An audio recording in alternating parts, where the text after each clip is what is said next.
कथाको प्रारम्भमा गरिने प्रार्थना। कथा भन्ने र सुन्ने सबैले चन्द्र नक्षत्र फुल लिएर हात जोड्नु र पण्डितले तलको स्तुति पढ्नु। यम ब्रह्मा वरुणेन्द्र रुद्र र मरुतस्तन्वन्ति दिव्यस्तभे वेदैशाङ्गपदक प्रङ् पनिषदीर्घायन्त्यं सामगा ध्यानावस्थित तद्गतेन मनसा पश्यन्त्यं योगिनो यस्यन्तं न विदो सुरासुरगणा देवाय तस्मै नमः।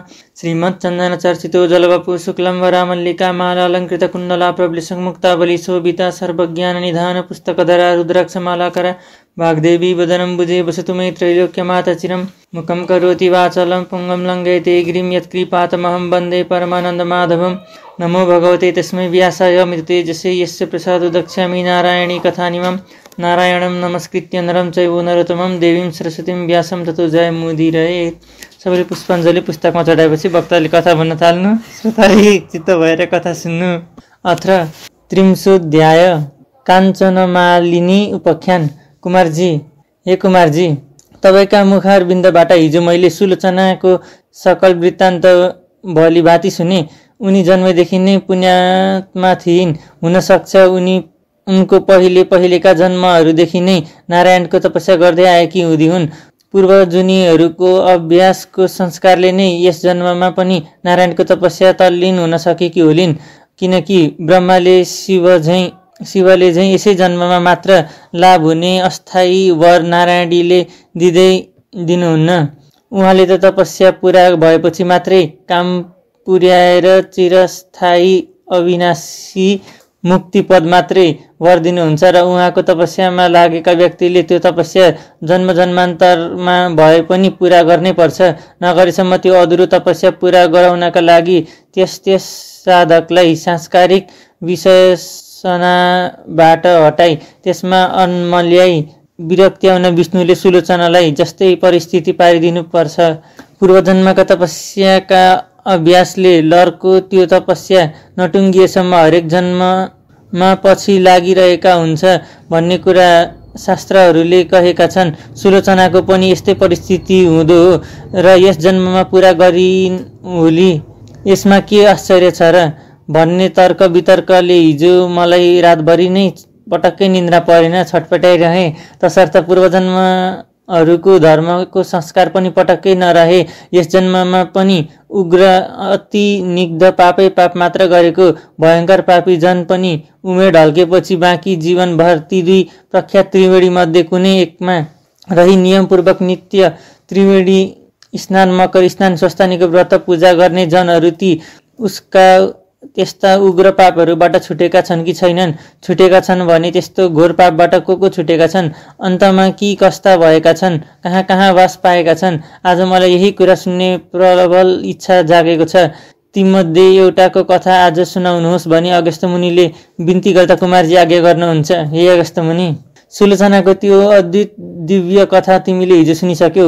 अब आज तिमीलाई म कञ्चनमालीको नामकी एउटा श्रेष्ठ अप्सराको अत्यन्त राम्रो कथा सुनाउँछु। सावधान भएर सुन। यो चलिरहेको पद्यकल्पको 28औं चौघडी भन्दा 2 चौघडी पहिलेको त्रेतायुगमा गन्धर्व नगरमा जन्मिएकी अत्यन्तै राम्री कञ्चनमालिनी नामकी अप्सरा सूर्य, चन्द्र, पृथ्वी यी तीनै मकर राशिमा रहेकोले कुम्भ योग परेको माघ महिनाको माघे औँसीका दिन प्रयागमा गङ्गा, यमुना, सरस्वती मिलेको सङ्गमस्थलमा त्रिवेणीमा सचैल मकर स्नान गरेर त्यत्तिकै चिसै लुगाले आकाशमा उडेर कैलाशमा गइरहेकी थिए। अत्यन्त तेजस्विनी सुन जस्तो वर्ण ढिस्किएको नितम्ब लाम्चा लाम्चा आँखा, पूर्ण चन्द्रमा जस्तो चहकिलो अनुहार, लामा लामा केश, ठडिएका गोल गोल स्तनहरूले शोभिएकी कुच्चिन अर्थात् सुनको मसिनो धागो जस्तै तारले बुनेको चिनिया सारी र चौबन्दी चोली टम्म मिलाएर आङमा लगाएकी नुहाउँदा आँचल कम्मरमा कसेकीले छातीमा चौबन्दी चोली भुकिएकी अति राम्री उसलाई आकाशमा उडेर गइरहेको देखेर तल हिमालयको कन्दरमा रहने पहाड जस्तै अग्लो कुरूप कुनै बुढो राक्षसले उनलाई देख्यो र उसले भन्यो, हे कमलका फुलको कोपिला जस्ता आँखा भएकी कल्याणी, तिमी को हौ? तिमी कहाँबाट आइरहेकी छौ? तिम्रो लुगा किन चिसै छन्? तिम्रो चुल्ठो किन भिजेकै छ? हे सुन्दरी, कहाँबाट आएकी हौ? तिमीमा यो उड्न शक्ति कसरी भयो? अनि हे कल्याणी, कुन पुण्यले तिमी यो शरीर यति तेजिलो भएको हो? यो यस्तो अत्यन्तै राम्रो मनोहर रूप कसरी भयो? हे सुलोचने, राम्रा आँखा वाली, तिम्रो चिसो लुगाबाट मेरो टाउकोमा झरेको पानीको थोपाले हे भद्रे सधैँको रहने मेरो मन एकाएक शान्त भयो। यो जलको छिटाको यस्तो महिमा के हो? यो कुरा मलाई बेरी विस्तार वर्णन गर, किनकि मलाई तिमी अत्यन्त शीलवती लागिरहेकी छौ। यसकारण तिम्रो आकृति गुणहीन हुन सक्दैन। त्यस राक्षसको त्यस्तो कुरा सुनेपछि आफ्नो उडान रोकेर त्यो अप्सरा कञ्चना मालिनीले भन्न थाली, हे राक्षस सुन, म आफ्नो इच्छा अनुसार रूप धारण गर्न सक्ने कञ्चना मालिनी नाम गरेकी अप्सरा हुँ। अहिले म प्रयागबाट आइरहेकी छु। मैले प्रयागमा गङ्गा यमुना सरस्वतीको सङ्गममा नुहाएकी छु। यसै उसले मेरो केश र वस्त्र भिजेकै छ। हे राक्षस, म यतिखेर पर्वतहरूमा अति उत्तम कैलाश पर्वतमा गइरहेकी छु। उहाँ सुर असुर अर्थात् देव दानवले भक्तिपूर्व पूजा गरिने पार्वती पति महादेव रहनुहुन्छ। हे राक्षस, प्रयागको त्रिवेणीको जलले को प्रभावले तेरो दुष्टता हटेको हो। जुन गङ्गा यमुना सरस्वतीको सङ्गम स्थल प्रयागको त्रिवेणीमा धेरै वर्ष मकर स्नान गरेको पुण्य प्रभावले म यतिखेर सुमेधा नामका गन्धर्वकी अति सुन्दरी छोरी भएकी छु। अब म त्यो सबै कुरा तिमीलाई बेली विस्तार लगाएर सुनाउँछु, तिमी मन लगाएर सुन। यस पद्यकल्पको 26औं चौघडीको त्रेतायुगमा म अजनाब देश अर्थात् अचेलको भारतवर्षमा रहेको कलिङ्ग देशको कलिङ्गाधिपति राजाकी परी जस्तै सुन्दरी रखौटी यवनीबाट जन्मेकी हुनाले रूप र सुन्दरले शोभिएकी अनि आफ्ना सुन्दरताका मदल घमण्डिएकी परम सुन्दरी नामकी वेश्या थिए। त्यस कलिङ्ग नगरमा त्यतिखेर म अरू समस्त सुन्दरीहरूको शिरोमणि यानि अग्रणी थिए। हे राक्षस, त्यस जन्ममा मैले आफ्नो तरुणीमा आफ्ना इच्छा अनुसार सारा भोग्नासम्म भोगे। मैले आफ्नो यौवन रूपी सम्पत्तिले त्यो सारा नगरलाई मुग्ध पारेकी थिएँ। ममा लट्ठिएका धनाढ्य युवकहरूबाट विचित्र विचित्र मनज्ञे रत्नहरू, नाना प्रकारका गहनाहरू, प्रशस्त धन अनि रङ बिरङका लुगाहरू तथा कपुर र अगरु मिश्रित चन्दन आदि यी सबै वस्तुहरू मोहिनी रूप भएकीले मैले कमाएकी थिएँ अर्थात् जुटाएकी थिएँ। हे राक्षस, त्यतिखेर म आफ्नो घरमा कति सुन र कति रत्न छ त्यसको अन्त जान्दिन थिएँ, किनकि कामले पीडित भएका युवा राजपुत्रहरू र सेठ साहुका पट्टा छोराहरू मेरा चरणको सेवा सधैँ गर्थे। मैले आफ्ना नखराले ती सबैको सर्वस्व धुथे। कति काम पीडित युवक त आपसमा हानाहान गरेर मरे पनि। त्यतिखेर त्यो अति राम्रो पुरा नगरमा मेरो त्यस्तै चाल थियो।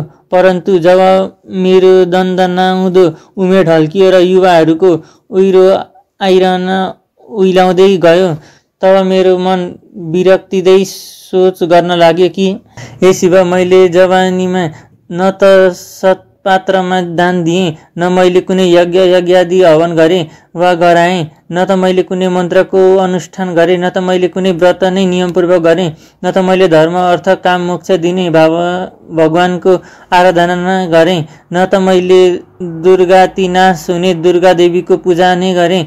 यो जाबो तुच्छ 2 दिने चटमटके नारकीय सुख भोगमा उपभोग गर्ने प्रबल लालसले गर्दा न त सारा पाप हर्ने विष्णुकै नै स्मरण गरे या उनको नाम जपे, न त ब्राह्मणहरूलाई असल भोजन र प्रशस्त दक्षिणाले तृप्त सन्तुष्ट नै पारे, न कुनै प्राणीको कल्याण हुने कार्य नै गरे। त्यतिखेर यौवनले दन्किएर मातिएको उमेरमा धर्मको कति पनि वास्तै नराखी ती मध्ये एउटा पनि पुण्य काम गर्दै गरिन।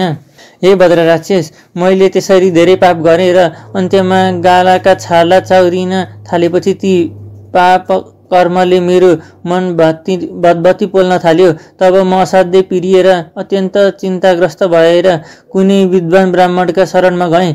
ती ब्राह्मण देवता गुरुकुलमा बसेर आश्रमको नियम पालना धन जटा सार सहित पढ्नु पर्ने ऋग्वेद, यजुर्वेद, सामवेद, अथर्ववेद यी 4 वेदका अनि 6 वेदांग शास्त्र अर्थात् पढ्दा अनुशासन सिकाउने, शिक्षाशास्त्र वेदको उच्चारण गर्न सिकाउने, कल्पशास्त्र वेदका शब्द सिद्ध गर्ने सिकाउने, व्याकरणशास्त्र ग्रहहरूको गतिविधि सिकाउने, ज्योतिषशास्त्र वेदका शब्दको अर्थ बताउने, निरुक्तशास्त्र वेदको लय सिकाउने, छन्दशास्त्र अनि दर्शनशास्त्र अर्थात् ठिक बेठिक निर्णय गर्न सिकाउने, न्यायदर्शन आत्मबारे बोध गराउने, वेदान्त दर्शन प्रकृति पुरुषबारे विवेचना गर्ने, सांख्य दर्शन कार्यलाई देखेर कारण पत्ता लगाउन सिकाउने, वैशेषिक दर्शन वेद विहित कर्म नै धर्म हो भनी सिद्ध गर्ने, पूर्व मीमांसा दर्शन ब्रह्म नै ईश्वर हो भनी प्रतिपादन गर्ने, उत्तर मीमांसा दर्शन यी 6 दर्शन र चित्तवृत्तिलाई रोकेर चित्तलाई एउटा वस्तुमा अड्याइ राख्न सिकाउने, योग दर्शन 8 अङ्ग यानि इन्द्रियका पछि मन नदौडाउनु नै यम, पवित्रतापूर्वक दैनिक सदाचरण रहनु नै नियम, पद्यासन आदिमा बस्न सक्नु नै आसन, श्वास प्रश्वास क्रिया गर्न सक्नु नै प्राणायाम, इन्द्रियका वेगलाई रोक्नु नै प्रत्याहार, सूर्यको तेजमा मात्र मनको एकाग्रता हुनु नै ध्यान, सुनेको कुरा अर्थात् बुझ्न नै धारणा, प्राणलाई ब्रह्माण्डमा पुर्याई उही राखी भएको अविचल स्थिति नै समाधि, यी विद्याका ज्ञाता अर्थात् जान्ने तथा गाउँ बस्तीका विद्यालय महाविद्यालय विश्वविद्यालयहरूमा पढाइने व्यवहारिक 14 विद्या र 64 कला विद्यामा पारङ्गत अनि लघु सिद्धान्त कौमुदीको साह्रै उपयोगी गुअर्था नामको छर्लङ्ग अर्थ लेखिदिएर संस्कृत पढ्न प्रारम्भ गरेको छात्रहरू र त्यो पढाउने गुरुहरूका श्रद्धापात्र भएका, त्यस्तै अष्टसिद्धिका ज्ञाता अर्थात् हात्तीलाई भुसुनो बनाउने अणिमा सिद्धि, भुसुनोलाई हात्ती बनाउन सक्ने महिमा सिद्धि, मुसोलाई हात्ती जस्तै गरौँ बनाउने गरिमा सिद्धि, हात्तीलाई मुसो जस्तै हलुङ्गो बनाउने लघिमा सिद्धि, नपाइने वस्तु पाउन सक्ने प्राप्ति सिद्धि, थोरैलाई धेरै बनाउने प्राकाम्य सिद्धि, स्वयं शासक बन्न सक्ने ईशिता सिद्धि र कसैलाई पनि वशमा गराउन सक्ने विशिता सिद्धिकन साधनाद्वारा साधेका सिद्ध, अनि मन्त्रले फुकिएको पानी आँखामा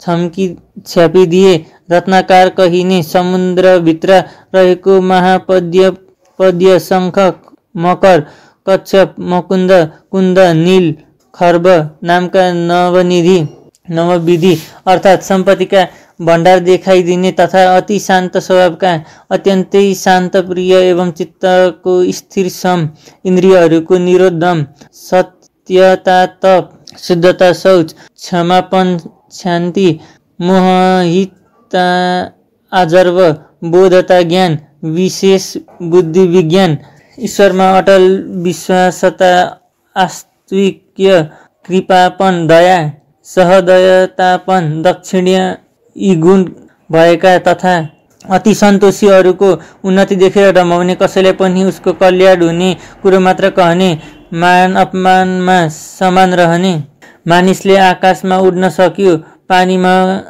बुड्न सक्यो, भूमिमा गुड्न सक्यो, तर मानिसको परस्पर कस्तो सद्व्यवहार हुनुपर्छ भन्ने कुरा सिक्न सकेन भनी पिरिरहने, किन्तु भूमिबाट जलबाट पैदा भएका हुनाले भूमिपुत्र भौमासुर कहिने, जसलाई भस्मासुर पनि भन्दछन्, त्यस्तो जसले आफ्नै आमा पृथ्वीलाई खोक्याएर उसको सन्तुलन बिगारी परिणाममा विध्वंसरूप प्रलय गराउँछ, जसको चहल पहलले केही दिनको क्षणिक सुख दिलाएर पनि समस्त जनताको शान्ति हित र आनन्द गर्दछ, त्यस्तो दानवी भौतिक विद्यालाई पटक्कै मन नपराउने तथा 6 वेदाङ्ग अर्थात् शिक्षा, कल्प, व्याकरण, निरुक्त, ज्योतिष, छन्द अनि षड दर्शन अर्थात् न्याय, वेदान्त, सांख्य, वैशेषिक, पूर्व मीमांसा, उत्तर मीमांसा अनि 4 वेद अर्थात् ऋग्वेद, यजुर्वेद, सामवेद, अथर्ववेद एवं योग र योगका 8 अङ्ग अर्थात् यम, नियम, आसन, प्राणायाम, प्रत्याहार, ध्यान, धारण, समाधिका शिक्षा तथा ब्राह्मण वर्गले सिद्ध पारेका वेद मन्त्रको प्रभावले मात्रै चुमुक्याउन सकिने, अरू कुनै शक्तिले पनि नजितिने अजेय दानवहरू र जल वा थलले सूर्यबाटै संग्रह गरेर आफूभित्र धारण गरेको वडवाग्नि नामको बिजुलीलाई प्रयोगमा ल्याई कतिपय काममा जोताई पैसा कमाउने तथा विध्वंसकारी बाटोमा लम्कने दानवी शक्तिकारहरूलाई र तिनको उत्पादित शक्तिलाई निरन्तर ध्रुव ताराको दृष्टि परिरहने हुनाले आर्यव्रत कहिने। आफू पुण्यभूमि हिमालय र विन्ध्याचलको बीचको भूमि र त्यस भूमिमाथि पुरै आकाशमा ढिम्कनै नदिने तथा आफ्ना पुर्खाले आफ्ना उत्तराधिकारी सन्तान ब्राह्मण वर्गलाई मात्र ती मन्त्र सिद्ध गर्ने शक्ति थाती छोडेर गएका वेद मन्त्रहरूलाई सिद्ध पार्न आफ्ना शिष्यहरूलाई उक्साइरहने अनि तिनको बुद्धि तिखार्नलाई गायत्रीको जपको महिमा बताइरहने। फेरि पृथ्वी जल तेज वायु आकाशको सामूहिक शक्ति समूह नै ब्रह्म हो भन्ने जानिराख्ने, सधैँ पञ्चायनको पूजा गर्न लगाउने। सूर्य उत्तरायण हुँदा 108 मिनेट दिन बढ्दछ र सुमेरु पुगी 2-4 दिन उसलाई परिक्रमा गरी सूर्य दक्षिणायन हुँदा 108 मिनेट नै दिनमान घट्दछ भन्ने स्मृतिबोधका लागि 108 दिनको रुद्राक्षको वा अरू कुनै मालामा गायत्री जप गर्न लगाउने। अनि मैले भनेको यी कुरा नमानेर सूर्य उदाउँदा भाग्ने, सूर्य अस्ताउँदा जाग्ने, अन्धकार झैँ जागेको दानवी विलासिताको चमक दमकमा लट्ठी वेद पढ्न एवं उनका मन्त्र सिद्ध पार्न छाड्यो र उसको लर्को लायो भने कल्पान्तमैसम्म ती दानवहरूको दास बनी अनि सारा आर्यव्रतका जनतालाई पराधीन पारी उनका अप्रत्यक्ष दास बनाई ती दानवका डरले निरन्तर थरथर काँप्दै उनका वशमा रहनु पर्ला भनी बारम्बार सम्झाइरहने। यदि तिमीहरूले आफ्नो ब्रह्माण्डत्वको त्रिकालदर्शी जगतै कपाउने शक्तिलाई थामिराख्न सक्यौ भने कुनै पनि अरू शक्तिले तिमीहरूलाई केही नाप्न सक्दैन। न त शोषकहरूले शोषण नै गर्न सक्दछन्, न त शोषण गर्ने आवश्यकता नै पर्छ। बाहिरी प्रबल शक्तिको डर नभएपछि शासकहरू पनि ढुक्कसँग शासन गर्छन् बाबु हो। जब ब्राह्मण वर्गले आफ्नो धर्म छाड्दछन् तब देश भाडिन्छ। जबसम्म ब्राह्मण वर्गले आफ्नो धर्म थामिराख्छन् तबसम्म देश सुख शान्ति बनिरहन्छ भनी आफ्ना शिष्यहरूलाई सम्झाइ बुझाइरहने। ती राजनीतिका खग्गु, धर्मशास्त्रका खप्पिस अनि तन्त्र मन्त्र जन्त्र टुना टोड्का, जादु चटक, झारफुक, धामी झाँक्री, ओखती मुलो गर्नमा निपुण अर्थात् गणेशजीको मन्त्र विधिपूर्वक जपी सिद्ध पारी सिद्धि प्राप्त गरेकाले सदा कल्याणकारी सकल भारतीय अध्यात्म विद्यामा धरुधर, किन्तु प्रारम्भमा सुखकारी भए पनि परिणाममा जगत विध्वंसकारी विकासित भौतिक विज्ञानका कट्टर विरोधी तथा सधैँ जल थल नभमै शान्ति नै शान्ति चाहने एकदेव उपाध्याय नाम गरेका ती नैष्ठिक विकसित भौतिक विज्ञान कठोर विरोधी तथा सधैँ जल थल नभमै शान्ति नै शान्ति चाहने एक देव उपाध्याय नाम गरेका ती नैष्ठिक ब्राह्मण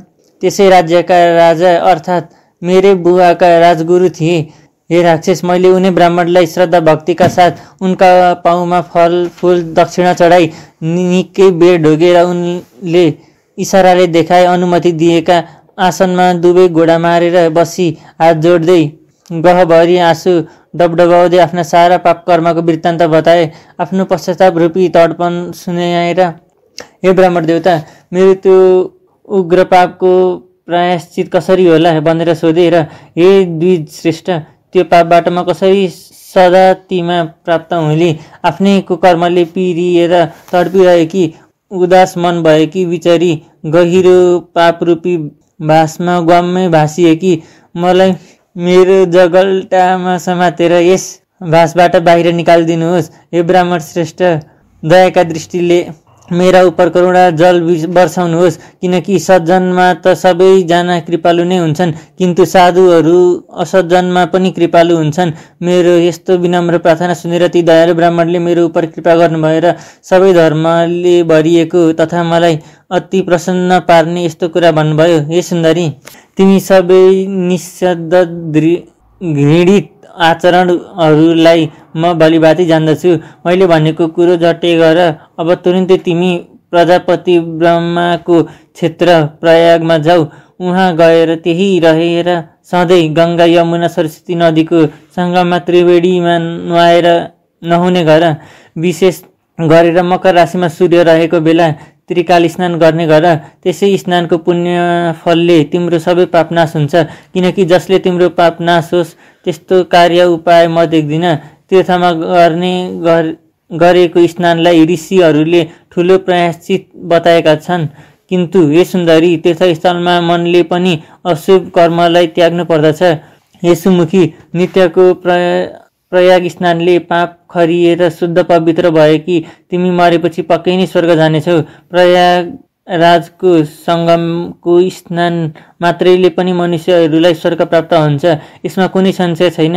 हे सुन्दरी, प्रयागराज तीर्थमा गरिएको पापलाई छोडेर अरू ठाउँमा गरिएको सारा पाप प्रयागको त्रिवेणीमा नुहाउनाले तुरुन्तै त्यसै क्षणमा नै बिलाएर अर्थात् नाश हुन्छ।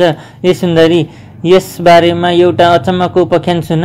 उहिले कुनै समयमा गौतम मुनिका पत्नीलाई देखेर कामरूप शत्रुको वशमा परेका गुप्त कामुक इन्द्रले गौतमकै रूप धारण गरेर उनलाई सुटुक्क भोग गरे। तब ऋषि पत्नी गमन गर्ने इन्द्रलाई उस स्त्रीकै सामने त्यस उग्र पापले उत्तिखेरै फल दिलायो। तब त्यस स्त्रीका पतिले श्रापले शक्तिले इन्द्रको शरीर 1000 योनिले चिन्हित भएको कुरूप निन्दित लाज मर्नुको हुँदा भयो। तब मुन्टो निहुराएर देवराज इन्द्र त्यहाँबाट निस्किएर अनि चारैतिर तिरस्कृत निन्दित उनले आफूले गरेको त्यो घृणित कर्मलाई निन्दा गर्न थाले र मेरु पर्वतको टाकुरामा रहेको 100 योजन अर्थात् 400 कोस फराकिलो पानीले टम्म भरिएको राता चुच्चा हुने सेता नसेता बडे राजहंसहरूले शोभिएको कर्याङ कुरुङका लामा तोरणिएको रङबिरङका कमलहरू फक्रिएर विशाल तलाउमा हिमजलमा उम्रिएको कमलको कोपिलामा लुकेर बसे। त्यसै कमलमा बसेर आफूलाई तथा आफ्नै शरीरमा रहेको महान शत्रु कामदेवलाई निन्दा गर्न थाले। जुन कामले मुन्ट्याइदा ठुलो जन पनि लोकमा निन्दित भएर आखिरमा नरकमा जाकिन्छन्। कामचेष्टाले उत्पन्न भएको त्यो पाप वासना जो छ सो आयु कृति यश धर्म तथा धैर्यलाई सत्यानाश पारिदिन्छ। अनेक आपत्तिहरूको निश्चित स्थान भएको त्यो दुराचारी कामदेवलाई धिक्कार छ।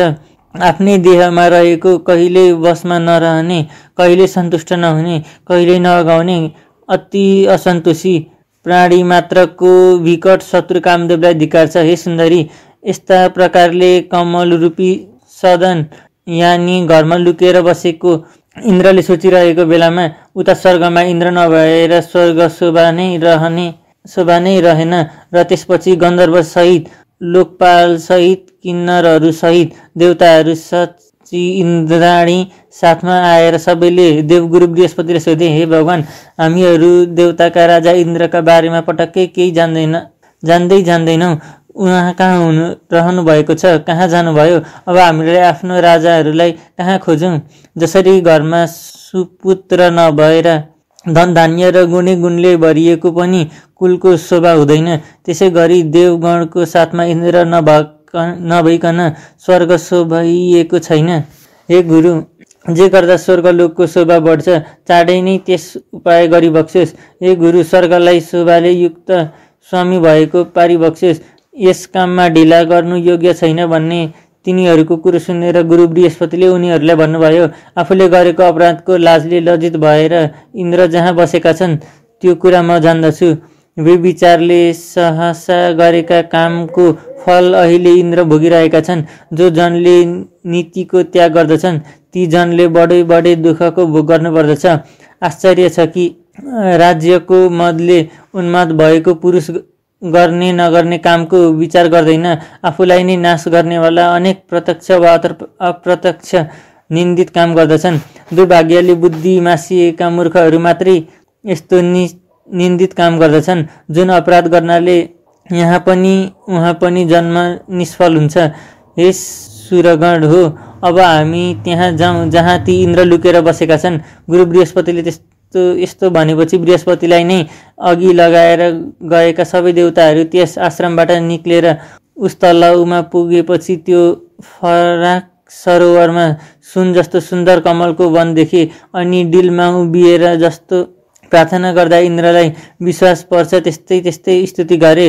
तब गुरुको बुझाइले इन्द्र कमलको बाट बाहिर निक्ले। त्यतिखेर उनको मुख निन्याउरो मलिन थियो, शरीर विरूप थियो, लाजका मम्मारे उनका आँखा निहुरेका थिए। अनि इन्द्रले ती आफूभन्दा जेठा गुरुको दुवै पाउँ पक्रे। हे गुरु, मलाई रक्षा गर्नुहोस्, यस पापको नाश हुने अर्थात् यस पापबाट पार पाउने उपाय बताइ बक्सियोस् भनी बिन्ती गरे। तब देवराज इन्द्रको यस्तो विनम्र वचन सुनेर गुरु ब्राह्मण बृहस्पतिले भन्नुभयो, हे देवेन्द्र, यस पापको नाश हुने उपाय म बताउँछु, सुन। यदि प्रयागमा गएर गङ्गा यमुना सरस्वतीको सङ्गम स्थल त्रिवेणीमा इवाम 108 डुबुल्की मारे गरेर माघे औँसीका दिन नुहायो भने मात्र पनि त्यसै क्षणमा तुरुन्तै यस पापबाट तिमी छुट्दछौ। हे देवराज, हिँड, तिम्रा साथमै सबै उहाँ जाउँ भन्ने आफ्नो गुरुको आज्ञा सुनेपछि आफ्ना गुरु र आएका देवगण साथै इन्द्र आकाशमार्गले माघे औँसीका दिन प्रयागमा पुगे। अनि गङ्गा यमुना सरस्वतीको सङ्गम स्थल त्रिवेणीमा 108 डुबुल्की लगाएर नुहाए। तब तुरुन्तै उनी आफ्ना पापहरूबाट मुक्त भए, यानी छुटे। अनि अत्यन्त प्रसन्न भएका देवगुरुले उनलाई वर दिनुभयो, हे निष्पाप इन्द्र, प्रयागमा कुम्भ स्नान मात्र गर्नाले तिम्रो पाप नाश भयो। हे इन्द्र, अब सब पाप नासिएका तिमी यी 1000 योनिका बदला मेरो कृपाले अहिले तिम्रा 1000 दिव्य दृष्टि हुन् भनेर वर दिनुभयो। त्यतिखेर ब्राह्मणका वरले सचिपति इन्द्र पनि जसरी मानसरोवर हजारौं कमलले शोभिएको छ त्यस्तै गरी अरूले नदेख्ने दिव्य 1000 आँखाले शोभिए।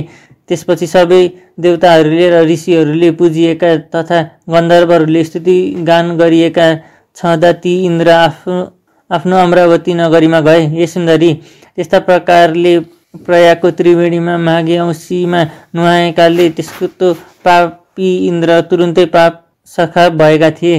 त्यसकारण हे कल्याणी, आफ्नो उग्र पाप नाश गर्न चाहने हे सुन्दरी, अब तिमी तुरुन्तै आफ्नो समस्त पापको विनाश गर्नका लागि तथा अचल स्वर्ग वा कैलाशवास प्राप्तिको लागि ती देवताहरूले पनि सेवा गरिएको प्रयागको त्रिवेणीको सङ्गममा जाऊ। र आज पौष शुक्ल एकादशी हो। आजको 5 दिनमा पौष शुक्ल पूर्णिमा आउँछ। त्यस दिनदेखि नै प्रातः क्रिया सकी हात गोडा नङ काटी त्रिवेणीमा नुहाई धुवाई शुद्ध पवित्र भई हविष्य वस्तु मात्र दिनहुँ 1 छाक खाई त्यहाँका तीर्थ पुरोहितलाई सोधी उनले भने वा अराए बमोजिम गरी नियमपूर्वक त्रिवेणीमा त्रिकाल स्नान गरी सौभाग्य दिने, सौभाग्य बढाउने, पाप सखाप गराउने, स्वर्गवास दिलाउने स्वस्थानी देवीको व्रत बसी माघ शुक्ल पूर्णिमाका दिन देवीको उद्यापन पूजा सक्ने गरी उसै बीचमा नै मकर राशिमा सूर्य सरेको दिन परे माघे सङ्क्रान्तिदेखि फागुन सङ्क्रान्ति नलागेसम्म दिनहरूमा त्रिवेणीमा माघ स्नान अर्थात् मकर स्नान श्रद्धा भक्तिपूर्वक ओम नमो भगवते वासुदेवाय यो मन्त्र जप्दै गर्ने गर। तस्वस्थानी देवीको कृपाले र प्रयागको त्रिवेणीमा माघभरि मकर स्नान गरेको पुण्यले तिम्रो सारा पाप नाश हुनेछ र निष्पाप भएकी तिमीले अन्तमा सदाका लागि कैलाशवास वा स्वर्गवास पाउनेछौ भन्ने यस्तो त्यो इन्द्रको वृत्तान्त सहित मङ्गलकारी वचन ती ब्राह्मणको मुखबाट सुनेर मैले उत्तिनै खेर अतारिँदै उनका गोडामा ढोगेर आफ्ना सबै बन्धुजनलाई, दासदासीलाई अनि ऐश्वर्यशाली आफ्नो घरलाई। त्यति मात्रै होइन हे राक्षस, सकल भौतिक भोगका विषयलाई प्रत्यक्ष विषको घाँस जस्तै ठानी चटक्क त्यागेर अनि आफ्नो शरीरलाई पनि जड भङ्गुर अर्थात् केही दिनपछि नै अवश्य नाश हुने ठान्दी छँदी मती ब्राह्मणको घरबाट फुत्त निस्किएर नर्करूपी समुद्रमा जाकिने भयङ्कर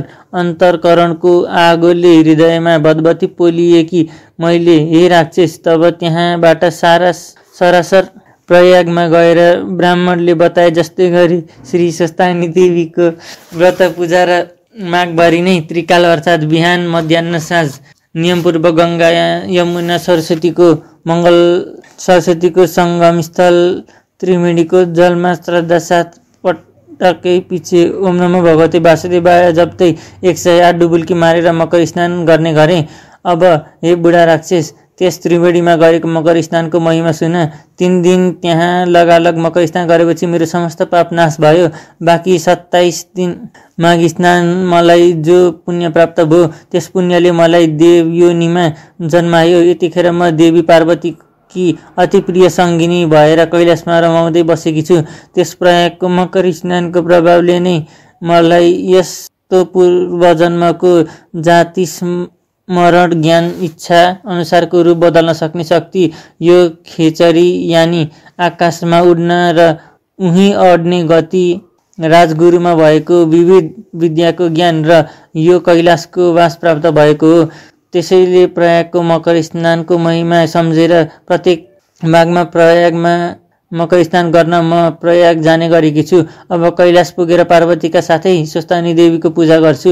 हे राक्षस, मैले मात्रै होइन, जसले पनि मैले जस्तै गरी त्रिवेणीकै तटमा बसेर स्वस्थानी देवीको व्रत पूजा र मकर स्नान गर्दछन् ती सबैले पनि स्वर्गलोक वा कैलाश लोकमा वास पाउँछन्। यति आफ्नो पूर्व चरित्रको वृत्तान्त वखाने फेरि कञ्चना मालिनीले, हे राक्षस, आश्चर्यचकित भएका तिमीले मलाई जो सोध्यौ त्यो मैले तिम्रो प्रसन्नताका लागि आफ्ना घटेका सबै घटना सुनाएँ। अब तिमी पनि मेरो प्रसन्नताका लागि आफ्नो पूर्व चरित्र बताऊ। कुन कर्मले तिमी अति कुरूप र अत्यन्त डरलाग्दा भएर जन्मिएका छौ?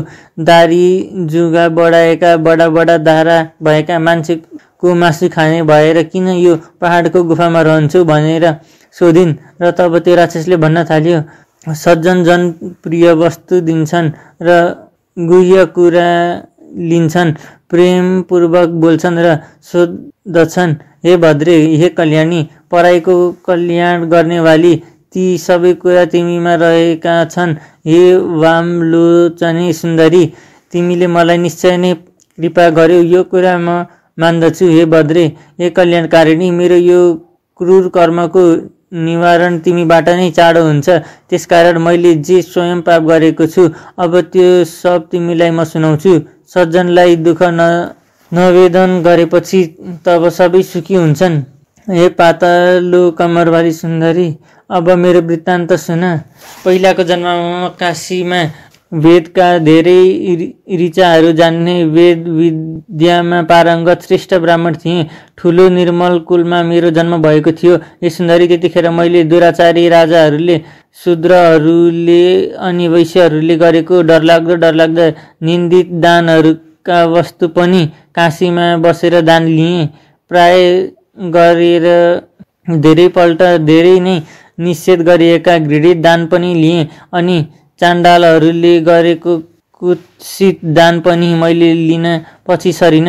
यहाँसम्म कि किसानहरूले बजारमा किन्नै पर्ने र पसलेले 100मा किनेको वस्तुलाई करको भारीले बोकाएर 300मा किसानलाई बेच्ने अनि किसानले उब्जाएको खाद्यान्न वा खाद्यवस्तु किन्दा चाहिँ सुस्ती, घट्ती, ढुलाई, कोठी, कुसिद, नगर प्रवेश कर कटाई 100को उसको माललाई 60मा किनिलिई। समस्त किसानहरूलाई किङ्क्याई, उत्तम खेती, मध्यम व्यापार, अधम चाकरी भन्ने बृहस्पतिको नीतिलाई पर्लक्क पल्टाई उत्तम चाकरी, मध्यम व्यापार, अदम खेती बनाउने शुक्राचार्यको नीतिलाई अँगालेर किसानहरूलाई हलटु बनाउने अनि साधु सज्जनहरूलाई सताउने तत्कालीन हुलडबाजहरूलाई पार्टीवादी सरकारको पार्टी शासकले धाक देखाउने गरेको त्यो किसान शोषिएको पापले मुछिएको द्रव्य दान लिन पनि पछि परिन र दान लिएर पनि फुर्किन छाडिन तथा अरू पनि म लोभीले त्यहाँ कति पाप गरेँ जहाँ मैले जो गरेको पाप कर्म छ त्यो छैन होला। हे सुन्दरी, मैले त्यस पुण्य क्षेत्रमा गरेको अरू पाप कर्म पनि सुन। त्यस अभिमुक्त वाराणसी अर्थात् वरुण र अर्सी नदीको बीचको क्षेत्रमा गरिएको एक रत्ती पनि जो पाप छ त्यो पाप त मेरु पर्वत समान ठुलो हुन्छ। मैले उस जन्ममा कति पनि धर्म सञ्चय गरिन। हे सुन्दरी, तब त्यसरी त्यहाँ धेरै समय बितेपछि म उही नै मरेँ। अभिमुक्त वाराणसीको प्रभावले म नरकमा गइन। अभिमुक्त क्षेत्रमा मरेको कोही पनि पापी नरकमा जाँदैन, किन्तु अभिमुक्त क्षेत्रमा गरिएको कुनै पनि पाप वज्र समान दृढ नै ननासिने हुन्छ। त्यसै वज्रले पापको प्रभावले हिमालय पर्वतमा भयानक अतिशय दृष्ट पापी राक्षस भएर मेरो जन्म भएको हो। यो भन्दा पहिले 2 पल्ट गिद्ध, 3 पल्ट बाघ, 2 पल्ट सर्प, 1 पल्ट लाटकोसेरो भएर जन्मिएको थिएँ। त्यसपछि 9 पल्ट सुँगुर पनि भएँ। हे भामिनी, हे सुन्दरी, मेरो यो राक्षसको जन्म 10वां जन्म हो। नाना प्रकारका योनिमा जन्मदै मेरो हजारौं वर्ष बितिसके। हे भद्रे, हे कल्याणकारिणी, यो दुःख समुद्रबाट मेरो उद्धार हुने उपाय छैन। हे शुभ्र सुन्दरी आँखी भुइँवाली, यहाँ वरिपरि 3 योजन अर्थात् 12 कोससम्मको भूमि मैले जन्तुहीन गराइसकेको छु। हे शुभ्र, मैले धेरै नै निरपराधी जीवहरूको पनि नाश गरेको छु। त्यस दुष्कर्मले मेरो मन निरन्तर जलिरहन्छ। तिम्रो यो दर्शन रूपी अमृतले सोचिएको मेरो मन अहिले एकदम शीतल भएको छ। तीर्थहरूको शुभ फलता कुनै समयमा गएर फल्छ, तर सज्जनको समागममा अर्थात् भेटता तुरुन्तै फल्छ। हे शुभ्र, यसै उसले विद्वानहरूले सत्सङ्गको तीको प्रशंसा गर्दछन्। मेरो मनमा भएको यो सबै आफ्नो दुःख मैले तिमीलाई बताएँ। यस्तो कोही बिरलाकोटी नै सज्जन होलान् जसलाई अरूको दुःख सुनेर आफ्नो अन्तरात्मा खिन्न नहोस्। यसबारेमा उचित कुरो तिमी स्वयं जान्दछौ, त्यसै कारण अब यसभन्दा परतिर म केही भन्दिन। म हमेसा यस दुःख सागरबाट कसरी पार पाउँछु भन्ने कुरा सोचिरहन्छु। सज्जनहरूको समागम सबै उपकार गर्ने हुन्छ। के क्षीर समुद्र केवल हाँसलाई मात्र दुध दिन्छ र के बकुलालाई दिँदैन? तब कुमारजीले भन्नुभयो, हे अगस्त्य मुनि, त्यस राक्षसको त्यस्तो वचन सुनेर दयाले हृदय पग्लिएकी कञ्चना मालिनीले धर्मदानमा मती गरेर अर्थात् धर्म दिने विचारले भने, हे राक्षस, तिमीलाई म अवश्य उद्धार गर्नेछु।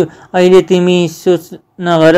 तिम्रो राक्षसत्वबाट छुटकाराका लागि म प्रयत्न गर्नेछु। यस्तो दृढ प्रतिज्ञा गरेर भन्न थाली। मैले वर्षेनी विधिपूर्वक धेरै माघ स्नान र स्वस्थानीको व्रत पूजा गरेकी छु। हे भद्र राक्षस, यो सब मैले गङ्गा यमुना सरस्वतीको सङ्गममा 12 क्षेत्र मकर स्नान र कैलाशमै श्रद्धापूर्वक स्वस्थानीको पूजा जो गर्ने गरेको छु त्यसको त्यो पुण्य सङ्ख्या र ती दुवै सत्कर्मका धर्मको म वर्णन गर्दछु। जस्तै विद्वानजनहरूले धर्मको आचरण गुप्त राख्नु भनेका छन्। वेद जान्ने मुनिहरूले दुखीलाई दान दिने काम प्रशंसा गर्दछन्। हे भद्र बलाद्मी, समुद्रमा वर्षने मेघको के फल हुन्छ र? हे राक्षस, मैले स्वयं त्यस पुण्यको फल अनुभव गरिसकेको छु। हे मित्र, तुरुन्तै तिम्रो पाप विनाश गर्नका लागि मेरो त्यो पुण्यबाट केही पुण्य तिमीलाई दिन्छु भनेर अनि आफ्नो चिसो लुगा निचोरेर तब त्यो जल आफ्नो पसरामा लिएर उसले त्यो बुढो राक्षसलाई आफूले गरेको 3वटा माघ महिमाको पुण्य दिदी भई। हे अगस्त्य मुनि, स्वस्तानीको पुण्य मिसिएको त्यसको त्यो माघ स्नानको धर्मबाट पैदा भएको त्यस पुण्यको प्रभाव सुन। त्यो पुण्य पाएर उसै बेला उसले राक्षसी शरीर त्याग्यो र सूर्य जस्तो तेजिलो देवताको आकारको भयो। हर्षले उसका आँखा खिले। देवताहरूले ल्याएको विमानमा चढ्यो। त्यतिखेर आकाशमा स्थित विमानमा उसको तेज चम्कियो। तब आफ्नो प्रभावले 10 दिशालाई प्रकाशमान पार्दै दिव्य देह धारण गरेर त्यो राक्षसले तब मानव दोस्रो सूर्य समानको शोभा पायो। त्यसपछि उसले त्यो सज्जन कञ्चना मालिनीलाई प्रशंसा गर्दै भन्यो, हे भद्रे, हे कल्याणी, कर्मको फल दिनेवाला जो भगवान ईश्वर छ त्यो सबै कुरो जान्दछ। जहाँ जुन पापले मेरो उद्धार हुनै सक्दैन थियो ती सब पापबाट तिमीले मेरो निरन्तर निस्तार गरिदियो। हे देवी, अब पनि कृपापूर्वक मेरो उप प्रसन्न हुनुहोस्, दया गर्नुहोस् र सारा नीतिले भरिएको कल्याणकारी शिक्षा मलाई दिनुहोस्। त्यो तिम्रो सबै शिक्षा निश्चय नै धर्मको आचरण गराउनेवाला हुनुपर्छ, जुन गर्नाले फेरि म पाप गर्ने पापी नहुँ। त्यस्तो नीति सुनेपछि तिम्रो आज्ञा पाएर अनि मात्र म सुरलोक जान्छु। हे अगस्त्य मुनि, त्यो राक्षसले भनेको प्रिय धर्म म यस्तो वचन सुनेर अत्यन्त प्रीतिपूर्वक त्यो कञ्चना मालिनी उसलाई धर्म नीति सुनाउन थाली। हे दिव्य देहमा परिवर्तन भएका राक्षस, अब तिमी हमेशा धर्मको सेवन गर, प्राणी हिंसा त्याग, महात्माहरूको सेवा गर, कामदेव रूप प्रबल शत्रुलाई जित, अर्काको दोष गुणको चर्चा पटक्कै गर्न छाडेर साँचो बोल्ने गर, हरिको या हरको हर दिन पूजा गर्ने गर। लौ अब सरासर देवलोक जाऊ। पछि मृत्युलोकमा जन्म लिएपछि पनि हड्डी मासु रगत भरिएको त्यो शरीरमा हिरिक्क हुने आफ्नो बुद्धि तिमी त्याग। हमेसै स्वास्नी छोरा छोरीमाथि हिरिके हुने माया ममतामा मात्रै नलागी रात दिन यस संसारलाई क्षणभङ्गुर ठान, इच्छा शक्ति प्राप्त गराउन सक्ने योगमा श्रद्धा बढाएर त्यसमै मात्र तन मन लगाएर वैराग्य अर्थात् निष्पृह भावमा रमाउने हो। मैले यो धर्मको मार्ग तिम्रो प्रीतिले भनेको हुँ। सबै कुरो मनमा राख र शील स्वभावका हो। राक्षसी शरीरलाई त्यागेर देवताको रूप धारण गरी चम्किलो भई विमानमा बसेका तिमी अब झट्टै सुखपूर्वक सरासर स्वर्ग जाऊ। यति धर्म नीति सुनाइसकेर तब सन्तुष्ट देखिएको त्यो राक्षस बोल्यो, नित्यै तिमी प्रसन्नतापूर्वक रहे, तिम्रो सधैँ कल्याण होस्। हे वरवडिनी सुन्दरी, चन्द्र सूर्य रहेसम्म तिमी कैलाशमा नै महादेव शिवजीका नजिक रमाइरहौ अनि पार्वतीजीका साथ तिम्रो सदा अटुट प्रेम रहोस्। हे माता, तपाईँ सदा धर्ममा श्रद्धावाली, तपस्यामा निष्ठावाली हुनुहोस्। शरीरमा लोभ र ममत्व तिम्रो नरहोस्। दुखीहरूको दुःखलाई सधैँ हर्ने विचार्ने गरी बक्सियोस्। यति भनेर अनि ती सज्जन कञ्चना मालिनीलाई ढोगेर त्यतिखेर देवता जस्तै भएको त्यो राक्षस धेरै गन्धर्वहरूले स्तुति गरिँदै सरासर स्वर्ग जाँदा भयो। तब त्यतिखेर त्यहाँ अक्षोदमा स्वस्तानीको नित्य पूजा गर्न आएका देवकन्याहरूले त्यो तमासा देखेर हर्षले गदगद भएका छँदा त्यहाँ आएर त्यस कञ्चना मालिनीको शरीरमा फूलको वृष्टि वर्षाए। त्यसपछि उसलाई अँगालो हालेर ती कन्याहरूले, हे भद्रे, तिमीले त्यस राक्षसलाई विचित्र तरिकाले पापबाट छुटायो भन्ने प्रिय वचन भन्दा भए। त्यस दुष्टका भयले कोही पनि त्यस जङ्गलमा पस्न सक्दैनथे। अब हामी निर्भय भएर यस जङ्गलमा सुखपूर्वक डुलेर फर्कन्छौँ भन्दै ती देवकन्याहरू आफ्नो नित्य पूजा सिद्ध्याउन अक्षोदतिर लागे। हे अगस्त्य मुनि, तिमीहरूको त्यस्तो कुरो सुनेर कञ्चना मालिनीले अत्यन्त खुसी भई। तब त्यो सती कञ्चना मालिनी उसै दानले कृतार्थ हुँदी भई र श्री स्वस्तानी परमेश्वरीको नित्य पूजा गर्न लागि कैलाशतिर उड्दा हुँदा गन्धर्व कन्या त्यो श्रेष्ठ कञ्चना मालिनी परी त्यस राक्षसलाई उसको त्यो राक्षस योनिबाट छुटाएर तुरुन्तै आकाशमार्गले उडेर कैलाश जाँदा आफूले गरेको परोपकारले गर्दा अत्यन्त प्रसन्न भई हे अगस्त्य मुनि, जो मनुष्य त्यो गन्धर्व कन्या कञ्चना मालिनी र त्यो बुढो राक्षसले कहेको त्यो श्रेष्ठ संवाद भक्तिपूर्वक सुन्दछ, त्यो मनुष्य सधैँ कहिल्यै पनि अधर्म गर्नतिर मन नदौडने, आफ्ना इन्द्रियहरू रूप दुष्ट राक्षसहरूद्वारा बाधित अर्थात् पीडित हुँदैनन् र त्यसको बुद्धि सधैँ धर्म कर्ममा लागिरहोस्। यसै उसले उसको परिवारलाई पनि प्रत्येक वर्ष स्थानीय परमेश्वरीको पूजा गर्न र त्रिवेणीको मकर स्नान गर्न मन रमाइरहन्छ। इति श्री स्कन्द पुराणे केदारखण्डे माघ महात्म्ये कुमार अगस्त्य संवादे श्री सुस्तानी परमेश्वरी व्रत कथायां कञ्चना मालिनी कैलाश गमनम नाम 30 आरती पुष्पाञ्जली। कथा सुन्ने सबै श्रोताले नित्य कथा सुनिसकेपछि चन्द्र नक्षत्र फुल लिएर उभि हात जोड्नु अनि पण्डित वक्ताले तल लेखिएका श्लोकहरू पढ्नु। उपनयतु मङ्गलम व सकल मङ्गलालय श्रीमान दिनकर किरण निबोधि जनवर्णलिन दलन वीक्षण कृष्ण काले वर्षतु पर्जन्य पृथिवी शतशालिनी देशोऽयं च वरहितो ब्रह्मणा सन्तु निर्भय पुत्रा पुत्रिणा सन्तु पौत्रिणा निर्धना सदना सन्तु जीवन्तु शरदं शतं तत्रैव गङ्गा यमुना च तत्र गोदावरी सिन्धु सरस्वती तीर्थानि सर्वाणि वसन्ति तत्र यात्रा चित्तोद्धार कथा प्रसङ्ग या कुन्दिन्तु सारारधवला या शुभ्रवस्त्रवित या वीडावरदण्डमण्डितकरा या श्वेत पद्मासना या ब्रह्मचित्तशङ्कर प्रभृति वीरदेवै सदा वन्दिता सामं पातु सरस्वती भगवती निशेषजाड्यपः कायेन वाचा मनसिन्यर्वा बुद्ध्यात्मना वा प्रकृतिसावत् करोमि यद्यत् सकलं परस्मै नारायणायति समर्पयतात् श्री सुस्तानी देव्यार्पणमस्तु। यति भनिसकेर कथा सुन्ने जति समस्त श्रोताहरूले पुस्तकको भाषामाथि पुष्पाञ्जली चढाई पुस्तकलाई ढोक गर्नु र आफ्ना मनको इच्छित वरदान माग्नु। सर्वे भवन्तु सुखिनः, सर्वे सन्तु निरामया, सर्वे भद्राणि पश्यन्तु, मा कश्चित् दुःखभाग् भवेत्। राधे राधे।